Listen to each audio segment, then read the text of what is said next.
This is John Black, Super Chemist. This is just a disclaimer to let you know that this video is not intended to be imitated. No parts of it should not be copied or done by you or anybody.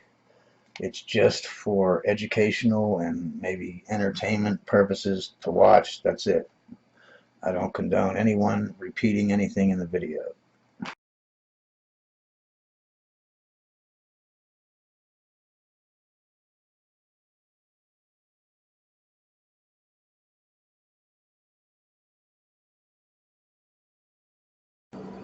Alright, this is the formula for making chlorine, right? These are the molar masses. I only have 68% of my product is actually calcium hypochlorite, so I divide by 0.68. I get 210 grams. Over here, 71 times 2, because there's 2 moles, 142 grams. I only want to make a half a mole. So I took everything in half. Took this in half, took this in half. So now I only need 105 grams of hypochlorite to make 71 grams of chlorine. The hydrochloric acid is concentrated, so it's 1 mole for every 100 milliliters. There's 4 moles, so that'd be 400 milliliters, but we're only going to make half, so I took down to 200 milliliters. Now here's the chlorine. Remember, we made 1 mole, 71 grams. So how much sodium bromide do we need? We need 2 moles of it. 1 mole is 103 grams, times 2 is 206 grams.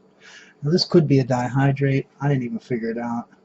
I just figured, hey, if I have extra, that's okay.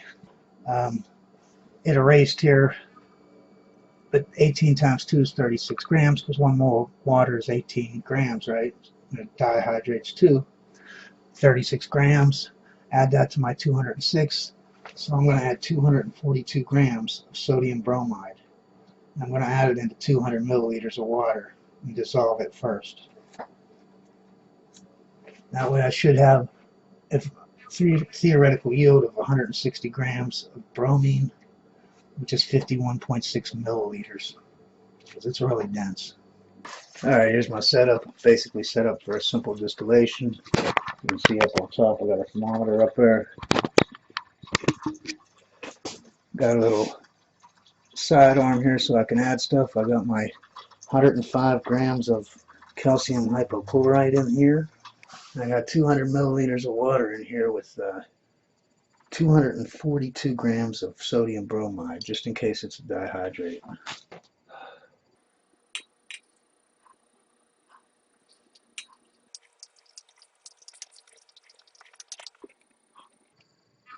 It's actually starting to turn a little orange right now, a little red. But we're going to get that side arm. We're going to put some equalizing funnel in there and put some hydrochloric acid in. Alright, so I'm going to drip in a little HCl, see what happens.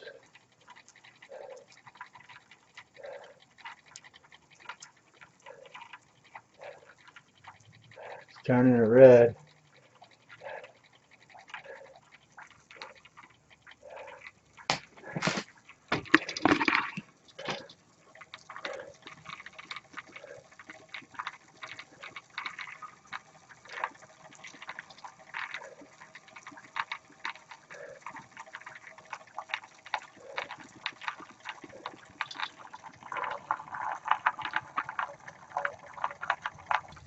Well, I'm just going to add that and see how it goes. As soon as I started adding stuff, it's heated up. And so I put an ice bath on it. You can see. I don't want to make the chlorine, and then the chlorine escapes before it has time to turn into bromine. You know what I mean? And I'm adding concentrated hydrochloric acid to water, so you know that's exothermic. So that should keep it down until I add it all. You can see it's getting red.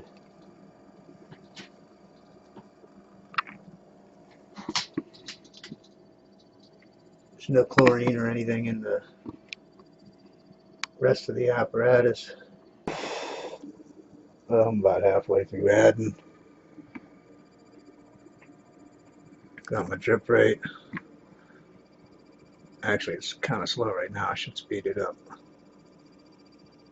But I want you to know what's happening here. I'm dripping this HCl into this pot that has the hypochlorite. Remember calcium hypochlorite? That liberates chlorine.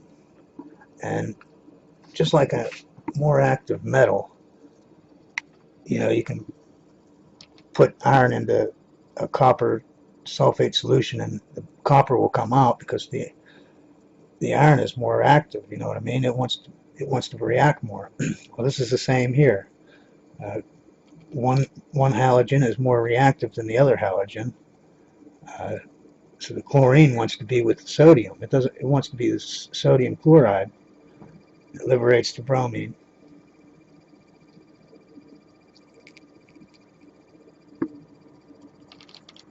Keeping down the fumes, you can see they only go up to about right there.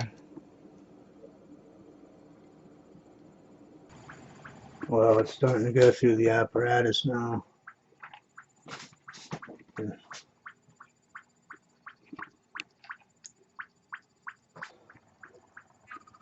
got a little bit left.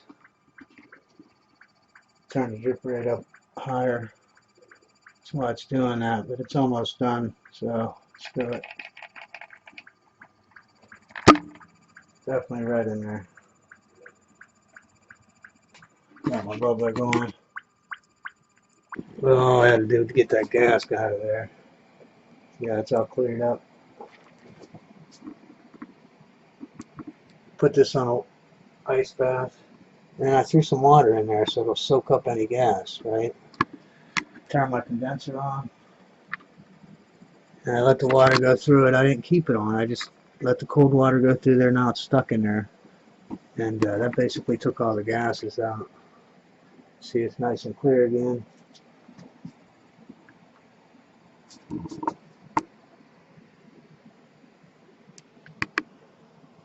I'm almost done here. I just got this much here. It's taking forever though to do this. So I got it going.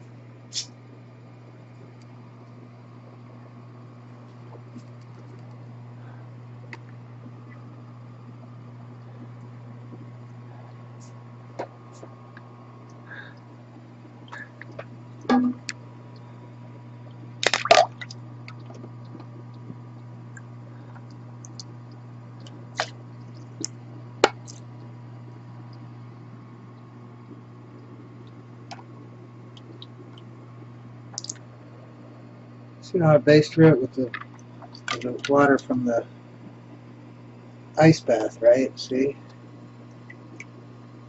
Helps foam down the fumes.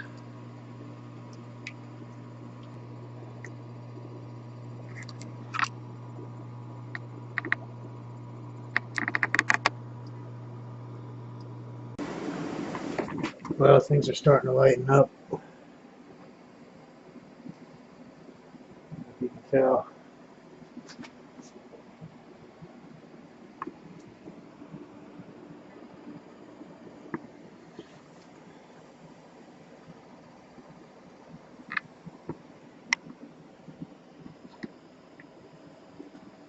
Basically just trying to get it up to temp now.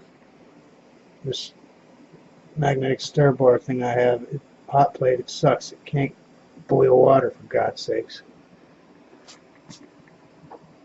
So it's almost done. Because I used a stupid stir plate, I couldn't get the water out of there. I couldn't get it up to boil the water to get all the bromine out. So what I did was, see there? That's either bisulfite or sodium sulfite. I basically just put some aqueous stuff in there and look at that, turned it all yellow. Same over here, just put a little bit in there. You can see the whole apparatus is pretty much clean except for this one little spot here. That way when I open it up, it's not going to be all bromine getting all over the place.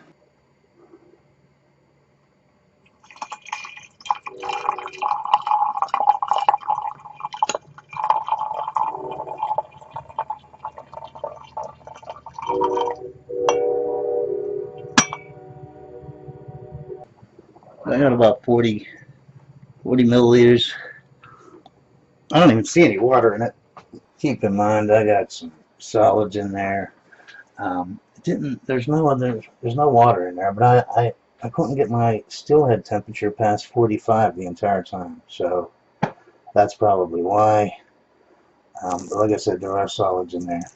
Keep in mind, I do have ventilation in here now for these types of experiments. So, I mean, these are really nasty gases, chlorine and bromine.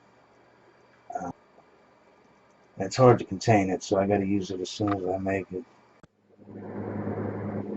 You can see I got it in a bottle here.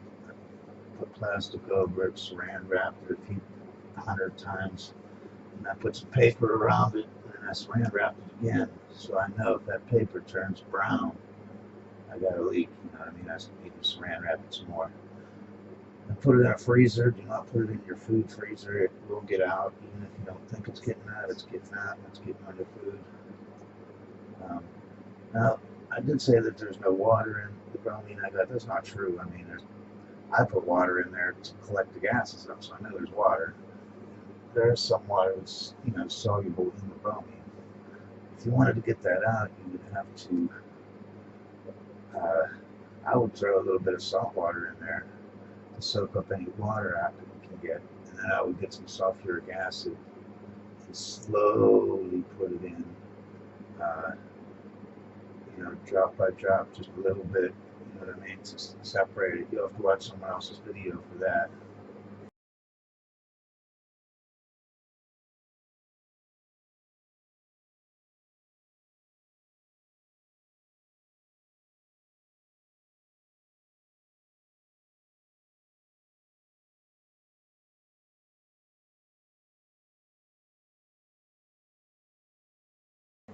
I think they all show you how to do the sulfuric acid thing.